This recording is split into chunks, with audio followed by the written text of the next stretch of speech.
صرف 9 سال کی عمر میں ایک پاکستانی بچی نے وہ کارنامہ سر انجام دیا جس کے بارے میں کوئی سوچ بھی نہیں سکتا تھا۔ پوری دنیا اس کی ذہانت کی معترف ہو گئی، لیکن پھر اچانک ایسا کیا ہوا کہ پورا پاکستان غم میں ڈوب گیا۔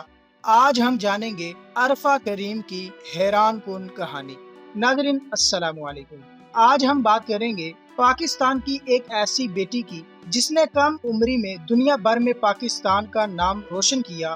یہ کہانی ہے عرفہ کریم کی، جو اپنی ذہانت، محنت اور خوابوں کی بدولت دنیا کی تاریخ میں اپنا نام لکھوا گئی۔ عرفہ کریم کا بچپن۔ عرفہ کریم 2 فروری 1995 کو ضلع فیصل آباد کے قریب ایک گاؤں میں پیدا ہوئی۔ بچپن ہی سے وہ غیر معمولی ذہانت کی مالک تھیں۔ عرفہ کریم کو نئی چیزیں سیکھنے اور کمپیوٹر میں بہت دلچسپی تھی۔ جب دوسرے بچے عام کھیلوں میں مصروف ہوتے تھے تو عرفہ کریم دوسری طرف کمپیوٹر اور ٹیکنالوجی کی دنیا کو سمجھنے کی کوشش کر رہی ہوتی تھی۔ کمپیوٹر سے پہلی ملاقات۔ عرفہ کریم نے بہت کم عمر میں کمپیوٹر استعمال کرنا شروع کر دیا۔ عرفہ کریم کی سیکھنے کی رفتار حیران کن تھی۔ جلد ہی انہوں نے کمپیوٹر کے ایسے کام سیکھ لیے جو عام طور پر بڑی عمر کے لوگ سیکھتے ہیں۔ ان کے والدین نے ان کی صلاحیتوں کو پہچانا اور ان کی بھرپور حوصلہ افزائی کی۔ تو کافی ارلی سٹیج پہ احساس ہونا شروع ہو گیا تھا کہ جب یہ 1.5 کی تھی تو اس کی آنکھوں میں ایک خاص چمک نظر آتی تھی اور یہ جو بھی چیز سنتی تھی اس کو ریپیٹ کر دیتی تھی۔ صرف 9 سال کی عمر میں عرفہ کریم نے مائکروسافٹ سرٹیفائیڈ پروفیشنل کا امتحان پاس کیا۔ اس کامیابی کے بعد وہ دنیا کی کم عمر ترین مائکروسافٹ سرٹیفائیڈ پروفیشنل بن گئی۔ تو میں دنیا کی سب سے کم عمر مائکروسافٹ سرٹیفائیڈ پروفیشنل ہوں گی، لیکن ہم میں سے کسی کو یہ اندازہ نہیں تھا کہ اتنا زیادہ آنر ملے گا۔ یہ خبر دنیا بھر میں پھیل گئی اور یہ لمحہ پاکستان کے لیے ایک تاریخی لمحہ تھا۔ ناظرین، عالمی شہرت۔ عرفہ کریم کو مختلف ممالک سے دعوتیں ملنے لگی، پیغامات ملنے لگے۔ انہوں نے بین الاقوامی تقریبات میں شرکت کی۔ وہ پاکستان کی نوجوان نسل کے لیے امید کی ایک نئی علامت بن گئی۔ ناظرین، بل گیٹس سے ملاقات۔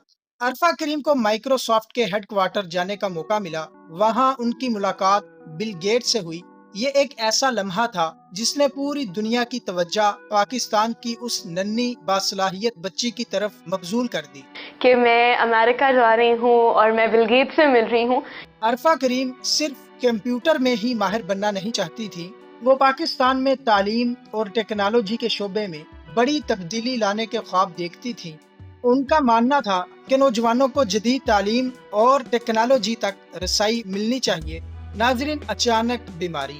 2011 میں عرفہ کریم کو دل کا دورہ پڑا۔ انہیں فوری طور پر ہاسپٹل منتقل کیا گیا۔ پورے پاکستان میں ان کی صحت کے لیے دعائیں کی جانے لگی۔ لوگ امید کر رہے تھے کہ یہ باصلاحیت بچی جلد صحت یاب ہو جائے گی، لیکن پھر وہ ہوا جس کا کسی کو اندازہ نہیں تھا۔ ناظرین، المناک خبر۔ 14 جنوری 2012 کو عرفہ کریم اس دنیا سے رخصت ہو گئی۔ ان کی وفات کی خبر نے پورے ملک کو غم زدہ کر دیا۔ پاکستان نے اپنا ایک روشن ستارہ کھو دیا۔ ناظرین، عرفہ کریم کی میراث۔ اگرچہ عرفہ کریم آج ہمارے درمیان موجود نہیں ہے، لیکن ان کی کامیابیاں آج بھی لاکھوں نوجوانوں کو حوصلہ دیتی ہیں۔ انہوں نے ثابت کیا کہ عمر کامیابی کی راہ میں رکاوٹ نہیں بنتی۔ اگر خواب بڑے ہوں اور محنت سچی ہو تو دنیا کی کوئی طاقت کامیابی کو نہیں روک سکتی۔ ناظرین، اب ویڈیو کو اختتام کی طرف لے کر جاتے ہیں۔ عرفہ کریم کی زندگی مختصر ضرور تھی، لیکن ان کا اثر بہت گہرا تھا۔ وہ آج بھی پاکستان کی نوجوان نسل کے لیے امید، علم اور کامیابی کی علامت ہیں۔ دوستو، اگر آپ کو عرفہ کریم پر بنی یہ ڈاکومنٹری ویڈیو پسند آئی ہو تو ویڈیو کو لائک کر دیں، چینل کو لازمی سبسکرائب کر دیں، اچھا سا پیارا سا کومنٹ کر دیں۔ ملتے ہیں نئی ویڈیو میں، تب تک کے لیے اللہ حافظ۔